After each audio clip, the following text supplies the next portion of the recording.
district. And Cindy, if you'd like to say a few words. Yeah, thank you.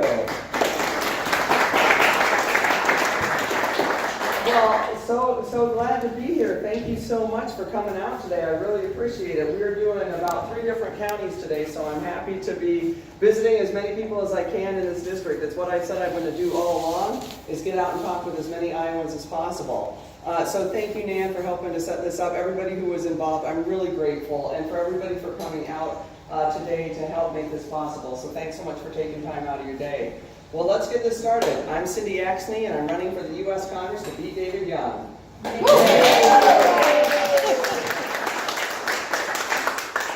I've met quite a bit of you, but I'll tell you what, for those of you who don't know me, I'm a 5th-generation Iowan. I grew up on the south side of Des Moines before moving over to West Des Moines, and my mom is actually from a farm in Warren County, just outside of Milo. And I'm really here because of my parents. They taught me and my sisters. They said, girls, make sure that you help everyone, not just your friends and your neighbors, but even strangers alike, because when everybody does well, our community thrives. And they said, stand up for what's right and fight back against injustice, even when it means standing up to someone more powerful. So that's how I try to live my life. I had the opportunity, because of that, to go to work for the state of Iowa, serving under Governor Vilsack, Governor Culver, and Governor Branstad's administrations, helping to bring in good-paying jobs to the people that live in our district, definitely making sure that people who are in our vulnerable communities have a voice, a seat at the table, and by the way, holding government accountable to delivering better services to the people that live here in our district. Then I had the opportunity to protect our environment as a division administrator at the Department of Natural Resources. And it's why I fought for things like all-day kindergarten. Some of you probably heard that story. I had actually enrolled my older son, Gunnar, who's now 16, in kindergarten in West Des Moines. And when about 30 days before school started, we got a letter. It said, your son lost the lottery. He gets the 2.5-hour version of kindergarten as opposed to all day. And that's when I found out that half the kids in one of our biggest school districts in this state literally lost a lottery and got an inferior education. So I got busy. And it took about a year to get that pushed through, and we had 1 meeting left. We have educators in here, by the way? Okay.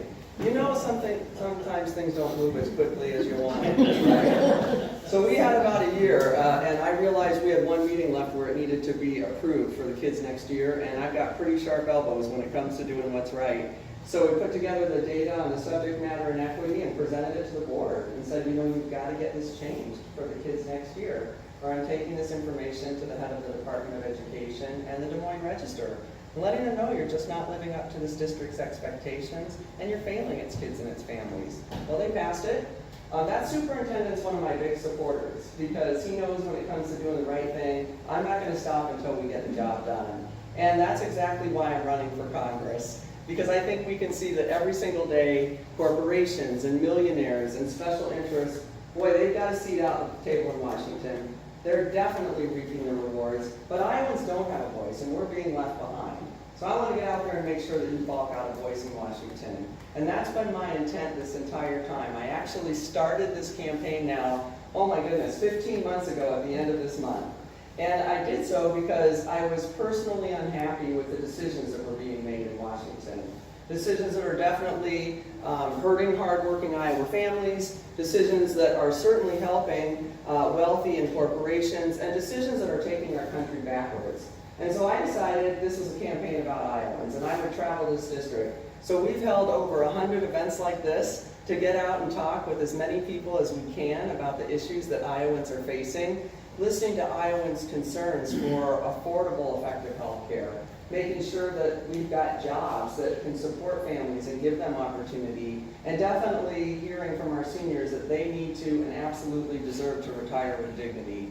And I can tell you one thing from all these travels, all of you, we Iowans are working hard, and we're definitely playing by the rules, but Washington doesn't have our back, and we deserve a heck of a lot better. Don't you agree?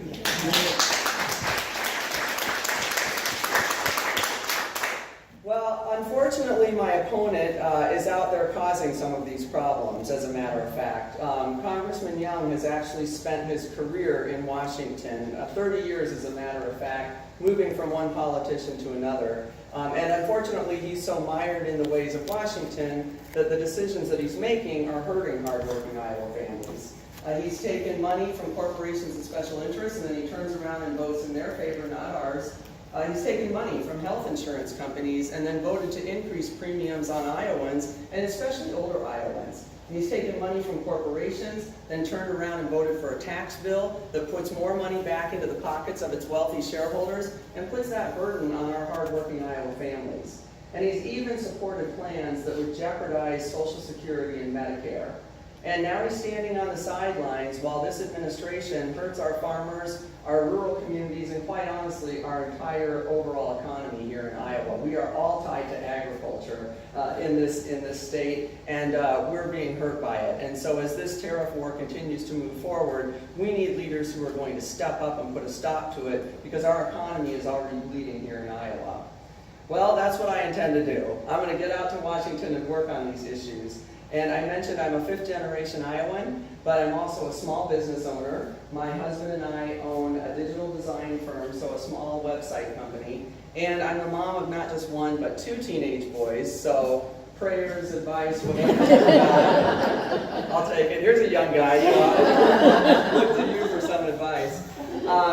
But you know what? I think it gives me a good understanding of what the people here in Iowa are going through. I'm there every single day with everybody in this state and in this district who's, every week looking at your checkbook, making sure you've got enough money to pay for the things that your family needs and put a little bit of money away, hopefully, for their school or for your retirement. And when I go to Congress, I'm going to go out there to solve problems, not create them like my opponent. So, what am I going to do? Well, I'll tell you first thing, I'm going to go out there and make sure that I work with anybody. I don't care if it's Republicans or Democrats, as long as it's right for the people that live here in our state. I'm not going to vote for a bill because it's a Democrat bill or oppose it because it's Republican. There's going to be good bills that I can support on both sides. And I'll tell you what, though, I'm going to push back against anybody on either side if it's not right for the people here in Iowa. And one thing I know for sure is I'm going to relentlessly protect Iowa and its citizens, and I'll tell you what, as I mentioned earlier, I've got pretty sharp elbows when it comes to doing the right thing. And we're here today in one of our rural communities, and I live in a metro area. My mom grew up on a farm, and I don't think it matters whether you come from one of our cities, one of our smaller towns, or from a farm. We all deserve to be represented out in Washington. So when I go out there, I'm going to bring with me all of you and your friends and your family, make sure that our teachers and our hardworking union members have representation, make sure that our seniors have a voice, that our farmers have a voice, small business owners, our kids who are coming out with so much student loan debt, they have a hard time getting off on the right foot. They need a voice out in Congress. Because you know what? We're absolutely all in this together. So we've got a lot of work to do. And I want to tell you about what I heard Governor Vilsack say not too long ago. He said these are the most important elections in 50 years. And I couldn't agree with him more. Literally, the heart and soul of this country is at risk, and the heart and soul of this state is at risk. So I'm going to keep doing what I've been doing for the last 15 months over these next 2 months, is getting out and talking with as many people as I can, letting them know that there's a better choice in this election, a choice that's going to help raise up the families of the people that live here in our district, and that's always going to relentlessly protect our citizens and make sure that our voices are heard out in Congress. But I can't do this alone. So I'm here to ask for your voice. I'm here to ask for your vote. I love to see these cards going around that pledging to vote. And I'm here to ask you to talk with your friends and your neighbors and your relatives. Independents, Republicans, Democrats, all of them. It does not matter. I am not in this race just to represent Democrats. I'm in this race to represent Iowans. And it does not matter if you're an independent, Republican, or Democrat. We all want the same things. We want opportunity for our families, good paying jobs, health care that we can afford that keeps our families safe and healthy, and a solid public education system. And that's who we should be sending out to Congress. Somebody who's going to work hard for those things, and by the way, never backs down when it comes to a tough fight. So I ask you to all help me with this and get out and talk with those people. Bring them out to events like this. Let them know that there's a better choice. Send them to my website, because together we can bring hope and opportunity to every single person in this district and in this state and in this country once again. Thanks so much for being here. Let's go win this thing.